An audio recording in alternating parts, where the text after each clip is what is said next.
በኢትዮጵያ አፋር ክልል የፈነዳው እሳተ ገሞራን ተከትሎ በርከት ያሉ የአውሮፕላን በረራዎች የተሰረዙ ሲሆን የእሳተ ገሞራው ጭስም ኢትዮጵያን ተሻግሮ ቀይ ባህርን አቋርጦ የመን ድረስ መታየቱም ተመልክቷል።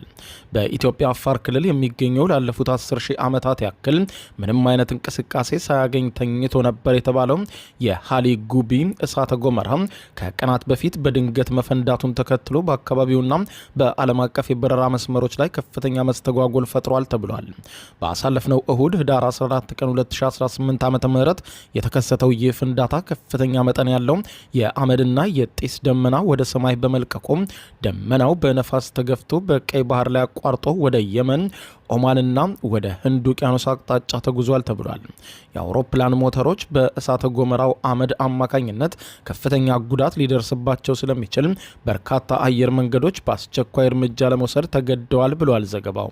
በተለይም አየር ክልላቸውን በአመዱ የተሸፈነውን አካባቢዎች ላይ ከፍተኛ የበረራ ስርዛዎች ተመዝግበዋል ያለ ሲሆን እንደ ኢንዲጎ ኤርላይንስ፣ አካሳ ኤርላይንስ እንዲሁም የኔዘርላንዱ KLM ኤርላይንስ ያሉ ታላላቅ አየር መንገዶች በረራቸውን ከሰረዙት መካከል ቀዳሚነት እንደሚጠቀሱም ገልጿል። በዚህም ምክንያት ወደ መካከለኛው ምስራቅ ከተሞች ዱባይ፣ ጂዳ፣ አቡዳቢ፣ ኩዌት እንዲሁም በአውሮፓና በእስያ መካከል የሚደረጉ ቁልፍ በረራዎችን መሰረዛቸውን አመልክቷል።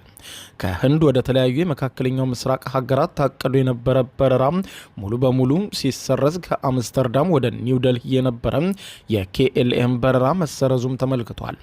አንድ ከህንድ ወደ አቡዳቢ እየተጓዘ የነበረ የመንገደኞች አውሮፕላንም አየር ላይ ያለ የአመድ ደመናውን ዞን ላለመግባት ሲባል አቅጣጫ ቀይሮ በሌላ ኤርፖርት በድንገት ለማረፍም ተገዷል የተባለው።